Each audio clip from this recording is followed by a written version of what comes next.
ایران کے ڈرون حملے میں بغداد میں امریکی سفارت خانے کا دفاعی نظام تباہ۔ دفاعی نظام کو خودکش ڈرون حملے میں نشانہ بنایا گیا۔ سفارت خانے میں نصب سیرام ایئر ڈیفنس سسٹم اور اس کا ریڈار نظام راکھ بن گیا۔ فضائی تصاویر میں بھی دفاعی نظام کو شدید نقصان پہنچنے کی تصدیق۔ امریکی میڈیا کے مطابق سفارت خانے کے کمپاؤنڈ میں ہیلی پیڈ پر میزائل سے حملہ کیا گیا۔ سفارت خانے کے کمپاؤنڈ سے دھواں بھی اٹھتا دیکھا گیا ہے۔ واقعے کے بعد سفارت خانے کی سیکیورٹی مزید سخت کر دی گئی۔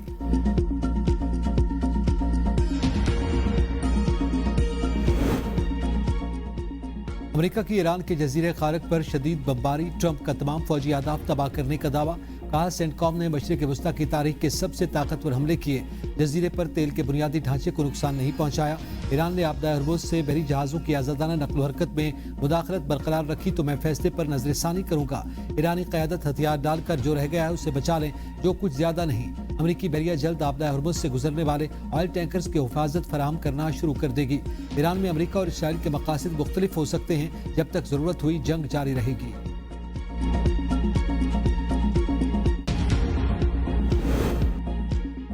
آبدہ ہرمز کی بندش، امریکہ کا مشرق وسطی میں مزید 5000 فوجی تعینات کرنے کا اعلان۔ B-2 بمبار طیارے ایران روانہ۔ سینٹ کام کے مطابق B-2 بمبار آپریشن ایپک فیوری کا حصہ بنیں گے۔ مقصد طویل فاصلے سے حملہ کر کے ایرانی حکومت سے لاحق خطرے کو ختم کرنا ہے۔ مستقبل میں ایران کی طاقت دوبارہ بحال کرنے کی صلاحیت کو بھی ختم کیا جائے گا۔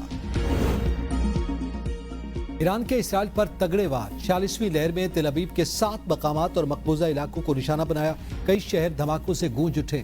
آئرن ڈوم ایرانی میزائل روکنے میں ناکام۔ پاسداران انقلاب کا توانائی انفراسٹرکچر پر حملے پر سخت رد عمل کا اعلان۔ کہا تیل تنصیبات پر حملہ ہوا تو امریکہ سے منسلک توانائی تنصیبات نشانہ بنے گی۔ ایران کا بحرین میں امریکی بیس کو نشانہ بنانے کا دعویٰ۔ امریکی اخبار وال اسٹریٹ جرنل کے مطابق سعودی عرب کے پرنس سلطانیہ بیس پر ایرانی حملوں میں 5 طیاروں کو نقصان پہنچا۔ امریکہ نے عراق میں گرنے والے طیارے میں اپنے 6 فوجیوں کی ہلاکت کی تصدیق کر دی۔ قطر کا عوامی تحفظ کے لیے کچھ عارضی علاقوں کو عارضی طور پر خالی کرنے کا اعلان۔ متحدہ عرب امارات میں سوشل میڈیا پر گمراہ کن معلومات پھیلانے پر 45 افراد گرفتار۔ امریکہ اور اسرائیل کی ایران پر بمباری، شیراز میں زوردار دھماکے، متعدد فضائی حملوں کی اطلاعات، مختلف علاقوں میں مسلسل دھماکوں کی آوازیں سنی گئی۔ ایرانی فوجی تنصیبات کو نشانہ بنائے جانے کی اطلاعات۔ خاتم الانبیاء ہیڈ کوارٹر کے مطابق مسلح MQM-9 ڈرون صوبہ فارس کے علاقے فیروز آباد میں مار گرا دیا۔ ایک اور ڈرون کو فضائی دفاعی نظام سے تبریز کی فضائی حدود میں مار گرایا۔ دشمن کے مار گرائے گئے ڈرونز کی تعداد 111 تک پہنچ گئی۔ شہید ایرانیوں کی تعداد 1348 ہو گئی، 17,000 سے زائد زخمی۔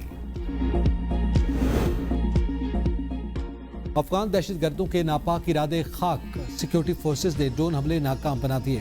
ISPR کے مطابق 13 مارچ کو افغان طالبان نے پاکستان پر ڈرون حملے کیے، ڈرونز کو ہدف تک پہنچنے سے پہلے مار گرایا۔ ملبے سے کوئٹہ میں 2 بچے زخمی ہوئے، جبکہ کوہاٹ اور راولپنڈی میں ایک شخص زخمی ہوا۔ ISPR نے حملے کو عوام میں خوف پھیلانے کی افغان طالبان کی ناپاک کوشش قرار دیا۔ کہا عوام اور مسلح افواج افغانستان پر قابض کرائے کے دہشت گرد ملیشیا کی حقیقت جانتے ہیں۔ افغان سرزمین سے دہشت گردوں کے خاتمے تک آپریشن غضب للحق جاری رہے گا۔ ISPR کے مطابق افغان سرزمین سے دہشت گردی ناقابل برداشت اور ناقابل قبول ہے۔ افواج دہشت گردی اور اس کی تمام شکلوں کے خلاف ثابت قدمی سے لڑتی رہیں گی۔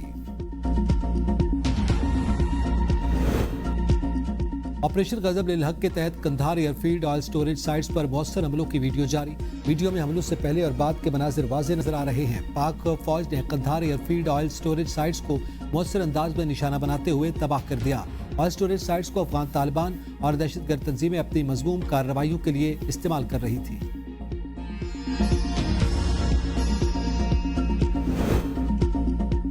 ورلڈ کپ کے حوالے سے ہم بہت پر امید تھے۔ ٹیم کو کم سے کم سیمی فائنل میں جانا چاہیے تھا۔ ٹیم کی سلیکشن میں سب نے مل کر فیصلے کیے تھے۔ قومی سلیکشن کمیٹی کی لاہور میں پریس کانفرنس۔ عاقب جاوید نے کہا کہ پاکستان کرکٹ ٹیم کسی کی ضد نہیں، پلینگ 11 سلیکشن کمیٹی کے ساتھ مل کر ہوتی تھی۔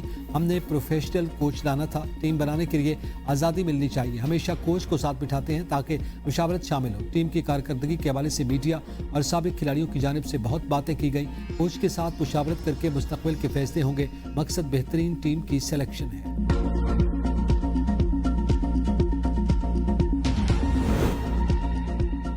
امریکہ کا سپریم لیڈر سمیت 10 ایرانی رہنماؤں کے متعلق معلومات پر $1 کروڑ انعام کا اعلان۔